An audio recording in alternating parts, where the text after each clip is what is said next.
2020 upinzani ulikosa kura, ulipata ushindi dogo mno.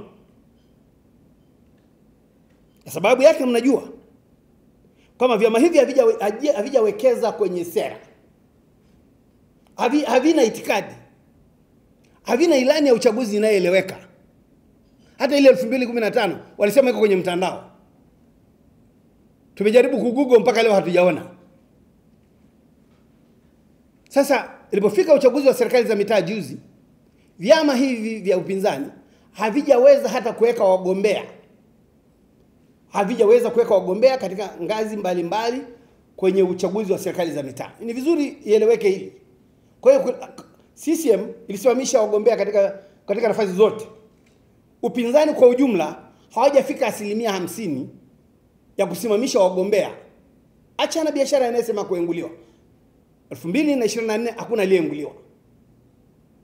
Walisimamisha chini ya 50%. Hasa la kujiuliza, nani kawanyima wasiwasimamisha wagombea? Ni kutokuwa na mipango. Kwa sababu tunaamini vyama, wanasiasa makini wanajua mwisho wa uchaguzi mmoja ndio mwanzo wa maandalizi ya uchaguzi mwingine.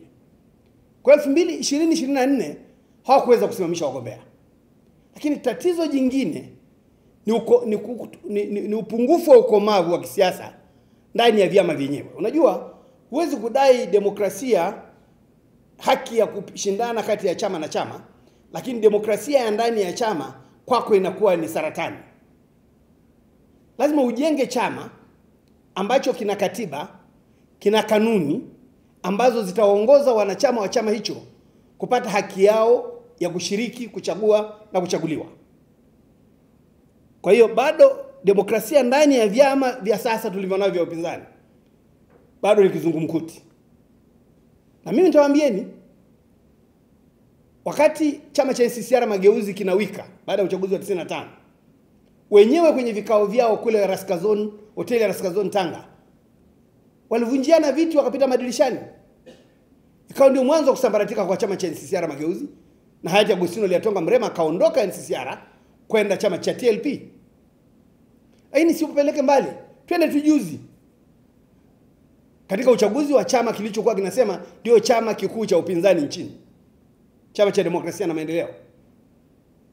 Uchaguzi wa ndani ya chama haukukiacha chama hicho salama hata kidogo. Na mnakumbuka ushindani na vituko vilivyokuwepo wakati wa kampeni zao kati ya aliyekuwa mwenyekiti wa chama na aliyekuwa makamu mwenyekiti wa chama. Baada ya makamu mwenyekiti kuibuka kwa ndio mshindi na kila mmoja kupata alichopata, chama kile kimegawanyika vibaya sana. Ninyi ni mashahidi. Na nchi hii ni vizuri tuweke records vizuri. Uchaguzi ile haukuiacha Chadema salama. Imeibuka makundi kama matatu. Kundi moja kama mnavyojua ndio limekwenda kwenye upinzani na kujiunga na chama cha Chauma. Wametoka Chadema. Kundi moja halieleweki lilipo, linaloongozwa na aliyekuwa mwenyekiti wa chama. Limenyamaza, haliko huku Chauma, halijaenda upinzani, halijiungi na mwenyekiti wao. Mwenyekiti mstaafu amenyamaza, naye anatazama tu.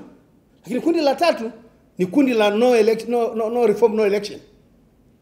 Sasa hili la no reform no election, nataka niwaambie, sio kwamba kauli mbiu ya no reform no election sio kwamba eti kwa sababu unataka mabadiliko ya katiba, unataka mabadiliko ya tume ya uchaguzi, unataka mabadiliko ya sheria ya uchaguzi.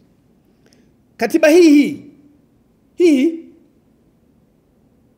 ya 77, sheria hii ya uchaguzi, tume hii ya uchaguzi ndiyo iliyompa Slaa kura zile alizozipata, Lowassa kura alizozipata, Lipumba kura alizozipata, Mrema kura alizozipata, ndio iliyomtangaza Mbowe kwa mbunge, ikamtangaza Slaa kwa mbunge, ikamtangaza Mnyika kwa mbunge, ikawatangaza wagombea wa vyama vingine vya siasa kwa wabunge. Na wakapata kura walizozipata. Imempa Slaa kura alizozipata mwaka 2010. dhidi ya rais aliyekuwa anatetea kiti chake kwa mara ya pili, akatoka 82% kuja 62%. Katiba hii, tume hii, sheria hizi. Kwa tatizo sio katiba, sio tume ya uchaguzi, wala sio sheria ya uchaguzi. Tatizo ni kwamba chama hiki hakikujipanga kutokana na mpasuko yao ya ndani wa wenyewe. Sasa kama hukujipanga, hukujiandaa, umeshindwa kusimamisha wagombea kwenye serikali za mitaa mwaka jana, leo unataka Tanzania tukae tunyamaze tukusubiri wewe ujipange. Sasa mimi nataka kusema hivi, uchaguzi wetu unaendeshwa kwa mujibu wa katiba na kwa mujibu wa sheria. Ni miaka mitano, wabunge ni miaka 5, rais ni miaka 5, madiwani ni miaka 5. Wewe umekwenda likizo ugaibuni, umeendelea kwenda kukaa huko, alafu leo ukipanga chama vizuri, hamjamaliza tofauti zenu za ndani, alafu unaibuka ghafla unataka sisi tuahirisha uchaguzi, wewe ujipange. Hakuna mchezo ambao hauna kanuni. Huwezi kubadilisha goli, ukubwa wa goli katikati ya mchezo. Huwezi kuhamisha goli alafu kafikiri wewe ni mechi inayokubalika. Kwa ni vizuri ndugu Tundu Lissu aelewe, na ni vizuri aelewe.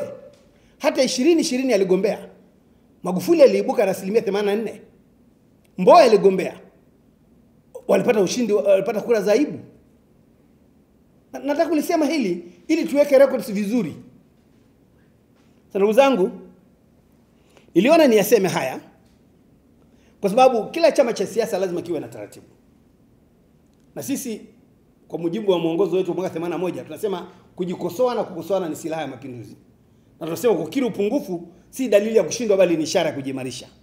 Ni wakati sahihi wa vyama vya upinzani kujitafakari, kujitathmini na kutafuta namna ya kujipanga kisera, kimuundo, ili waweze kutafuta kukubalika na umma. Nataka niwaambieni siri ya ushindi wa CCM. Uhalali wa CCM una sura mbili tu kwa wananchi. Uhalali wa kwanza ni historia ya ukombozi wa vyama vyetu vya tano na Afro Shirazi Party, ambayo vijana wengi leo hawajui sana. Kama vyama hivi ndivyo vilivyorejesha heshima ya mtu mweusi baada ya kuondoa wakoloni na kuleta ukombozi katika nchi yetu. Lakini uhalali wa pili ni CCM kuendelea kuwa mtetezi wa kuaminika wa maslahi ya walio wengi katika nchi. Nasema walio wengi ni wakulima, ni wafugaji, ni wavuvi, ni wafanyakazi, ni mamalishe, babalishe, wafanyabiashara wa nchi, makundi yote. Lazima CCM iendelee kuwa mtetezi wa kuaminika. Lakini nyingine ni demokrasia ndani ya chama. Unajua CCM wajibu wa kwanza wa kila mwanachama, pamoja na haki zote, haki ya kuchagua na haki ya kuchaguliwa. Lakini CCM inamtwika wajibu kila mwanachama kwanza kujua kuwa chama ndicho chenye nguvu na uwezo, na nguvu hizo na uwezo unatokana na umoja miongoni mwa wanachama na kubalika na chama hicho na umma.